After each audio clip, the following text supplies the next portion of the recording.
Well, Mr. Madi, you're of the Center for Transparency and Advocacy. The transparency that Jude referred to at the moment, do you think that it will translate into credible and transparent elections? Yeah, like Jude said, INEC has tried to bring Nigerians up to speed with its daily briefings. It has also tried to, own up with its own shortcomings, and it has not been adverse to recommendations and the opinions of Nigerians. The truth is, if you want to talk about free, fair, transparent, and credible elections, we need to put it into context. INEC is just one in the value chain of those who need to act right. If we can at least witness a little, improvement from 2015.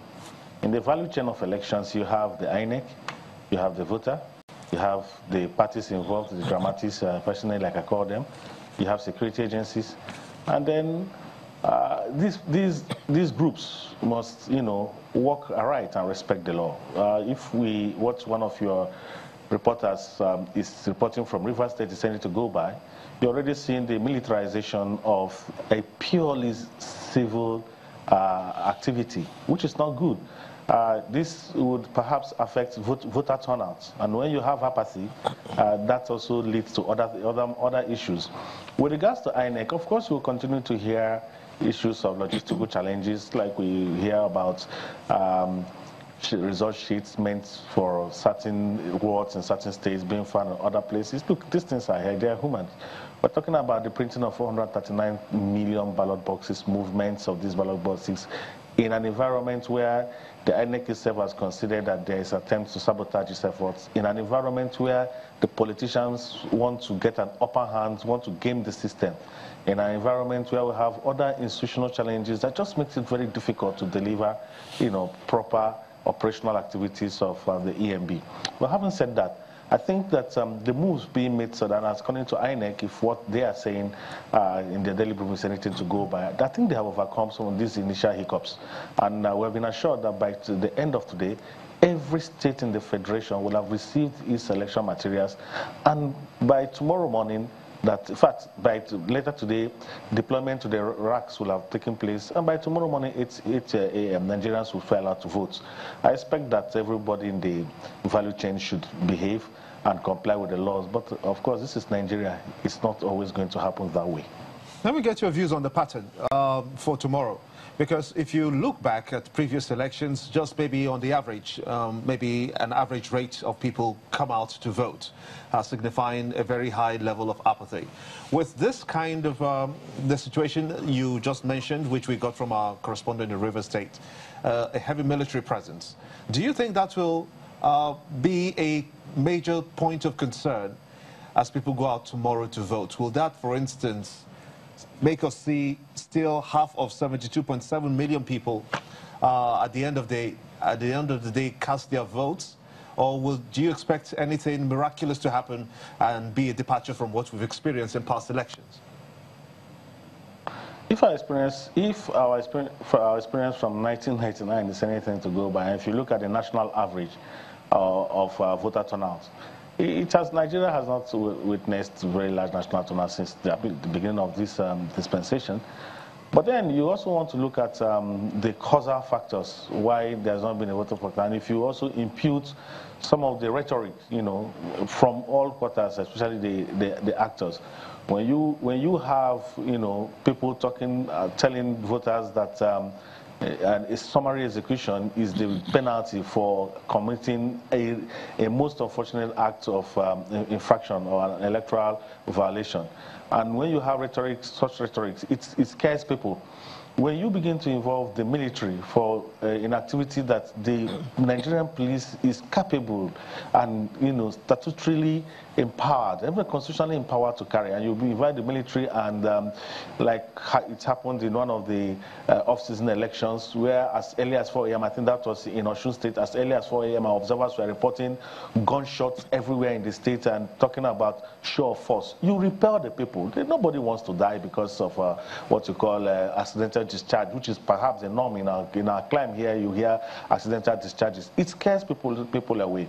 Voting is supposed to be a civil activity where people are supposed to come peacefully, file out and vote. These militarizations, like as people have rightly called it, does not engender confidence or does not even inspire people to want to turn out. Don't also forget that a large number of people, voters this time, are young people. If you look at the ages of 18 to 35 and having about 51% of the voting population, that tells you that you do not want to carry out any activity that could trigger off, either keep them back home or even make them react in a way that may lead to violence. So I think that the rhetoric, and I'm also happy with the speech of the president, trying to, departing from the initial posturing of his party to ask the people to have confidence in INEC, asking people to file up peacefully to God. These are the kinds of things we should be hearing, because really it is very absurd that in a nation of 200 million almost, that only 15 million of us, like it happened in 2015, we determine those who will, control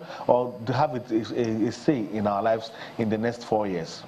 Mr. Igobo, we seem to have a challenge on our hands here. I mean, going by the conversation so far. On the one hand is the high militarization of our electoral process. On the other hand, are people who are determined, so to speak, to disturb the flow, do things that are untoward in the electoral process. And on the third hand, are people who just want to go and vote. How do we balance this? For me, it's quite unfortunate that we still live in an era where we think that the military should be involved in our election and electoral processes. It's absolutely unnecessary. The police, the anti-riot police squad, the mobile police are sufficient to deal with any emergencies in the course of voting. But let me also say that the idea of police and military patrolling the streets will appear to dissuade those whose intentions are to disturb the peace. Just patrolling and then being stationed in strategic positions in the various cities. But a situation where you have soldiers searching people, forcing people to raise up their hands and pass through roadblocks, it creates that fear. And then a phobia sets in. Why am I going to be subjecting myself to these indignities? I just better go home and monitor the elections on TV. And it's even more so against the backdrop that you have a former military general as president of the incumbent president. If he sends the military to the streets, if you ask me, they are out there to support him. They are out there to do things that they think he will like. But his broadcast today indicates otherwise. No, the broadcast today is, like he said just now, it's a step away from the usual rhetorics of ruthlessness and all kinds of threat. But does this change the perception of the people? Like I said earlier, the determination of voters in this particular election is unprecedented. Okay, let me follow up on that perception with Mr. Judilo on this one, because, I mean, when people go out there to cast their vote today, and they've been hearing previously, I beg your pardon, tomorrow. I'm just focused on that. And then they hear, well, election observers, when they keep hearing, well, hey, you guys just observe, don't do more than observation. Is that going to affect their perception in any way? Let me just start that by saying that it's quite unfortunate, some of the language and some of the comments that have come out from the government around this election. I recall the very famous interview of the Kaduna State governor where he talked about the body bags. I recall the comments of the president about people losing their lives because of electoral malpractices, and how spokespersons of government and the ruling party doubled down on those comments over the last few days is unfortunate. There are some language that are not in consonance with the principles and the language of democracy. And as much as those comments have been, they've tried to rationalize them to say that, you know, it's about law enforcement and all of that, I think they were most unfortunate and they shouldn't have been uttered in the first place. But having said that, we can't also separate this election from the reality of the Nigerian environment. We're living in a country where since the beginning of election campaign, we've documented more than 250 deaths related to electoral violence. We're living in a country in the last 48 hours in other acts of violence, not necessarily related to election. We've lost more than 100 people. You saw the numbers coming out of Zamfara, the numbers from Agatu, the numbers from Borno. So the level of insecurity in the country is quite alarming. Okay. And we know that the military is deployed on civilian duties in about 30 states of the country. We'll allow you shed some that more is light. the reality. We'll allow you shed some more light on that because it appears we have some grounds to cover. But don't worry, just hang on. We'll be back in a moment. Stay with us.